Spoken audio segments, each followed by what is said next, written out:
He's right, Ben. There's no way out now.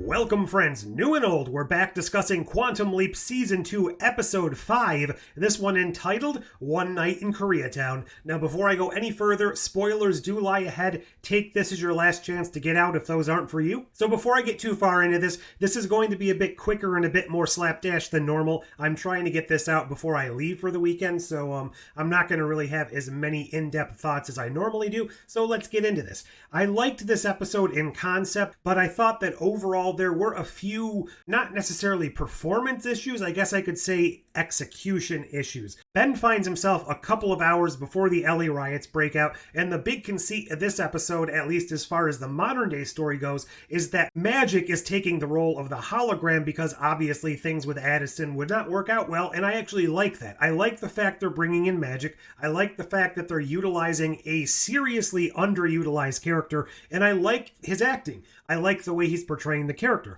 I like the interactions, especially between Magic and Ben. Some of the other interactions between the modern day people, a little iffy, but a few of the things I take issue with are the exposition-laden way things happen. So we find out in this episode that the person that Magic is dating is Beth, Al's old wife. I don't necessarily like that, but I guess I'll give it a little time to grow on me. It just feels a little bit too icky, and I don't know why. It just doesn't feel right to me. I guess maybe because of all of the stuff that happened at the end of the original Quantum Leap, working so hard to reunite Al and Beth after all this time, to now see it kind of, I know they had a life together after all of that, and, you know, Al's actor Dean Stockwell has passed away. It just doesn't feel earned to me, and it feels a little bit like, what two characters do we already know that are already kind of related to the show that we can bring together? But that aside, I will let that kind of play out as it happens.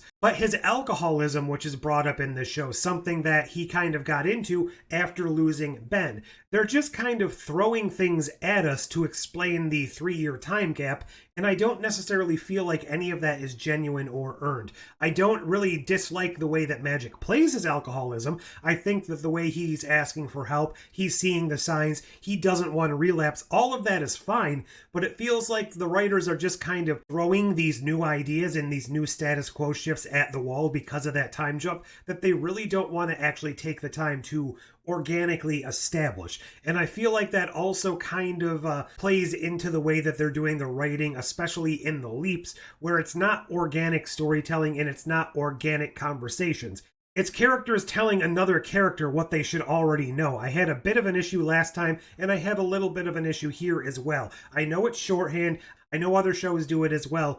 It just feels a little disingenuous and a little bit flimsy when characters turn to other characters within their world and reiterate things that have happened to them that the character should know. Obviously, we, the audience, and Ben does not know these things, but for the character to turn and basically tell Ben exactly what he needs to know about his character motivations in this moment is a quick and easy way to get to the point, but it's also not as fun. I feel like it would be a little bit more interesting to watch having the hologram, whichever character that may be at the moment, trying to do a little research, Ben putting things together, instead of having a character turn to Ben and saying, gee willikers, you know that secret you've been keeping from Dad? Let me tell you what that secret is, and then ask when you're going to tell Father about it. That just feels lazy storytelling and just a quick way to get from point A to point Z without going through the rest of the alphabet.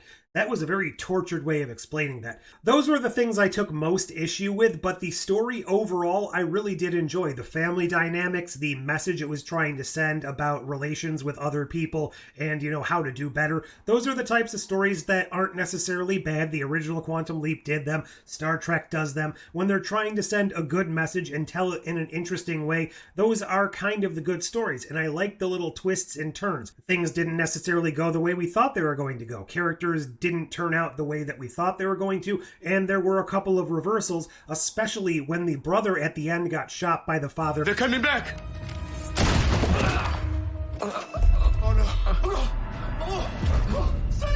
Kind of saw that coming a little bit, but what I didn't see coming is it felt to me, at least at the moment, like they might have actually made things worse and resulted in that brother dying. Obviously, that didn't happen. They turned things around. They saved the day. They made the leap better. But this is leading me to the question of, are we going to come to that point in this version of Quantum Leap? It happened a little bit in the original where things just went way off the rails and the leap ended poorly. And it would have been interesting if they went down that road here. I didn't obviously want to see the characters blow up their lives. I didn't want to see one of them lose their life and die. But it would have been an interesting narrative choice. And I feel like we may run into that situation later on if Ben continues to spiral because of his situation with Addison. However, it does seem like things got back on track here. I also really liked that Ben was able to be put in this situation and they kind of bucked the trend. He was in a Korean family and he is obviously Korean himself.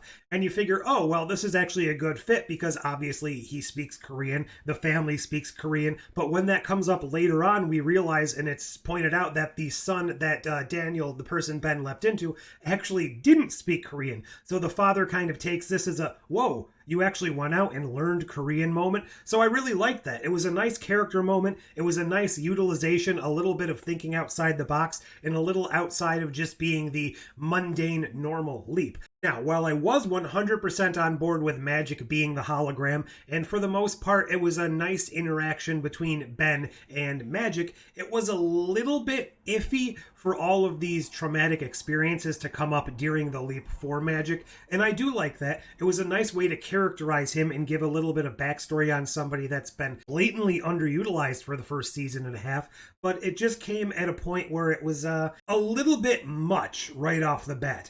It was a little bit jarring to see him abandon his post in the middle of the leap. Now, sure, he went back in there and he did his job and everything worked out fine, but it was just a little bit like, this is the first time we're actively getting to see Magic in the field, at least this season, and at least in a really pivotal starring role. So I would have probably liked to see him establish himself in the leap as the hologram, one, maybe two times before that happens. And that leads me to wonder, are they going to swap out, or is Magic going to be the next few episodes guide, or what's going on with that? No Tom this episode, don't hate that. Barely any Addison, kind of like that because we had no real time to dwell on that relationship issue because there was already so much going on. We did get to see a little bit of Ziggy going haywire when time changed. Please tell me I didn't break Ziggy. It would take a lot more than that, believe you me. Okay, well then what's setting it off? Ben hadn't changed history. That new variable caused Ziggy to have to recalculate. Now that has me wondering, it seemed like they were playing it up like, oh my god, we've got this problem. They summoned Magic back to the facility and everything, but Ian just said, oh, you know, that's what happens. Time has changed and things are updating.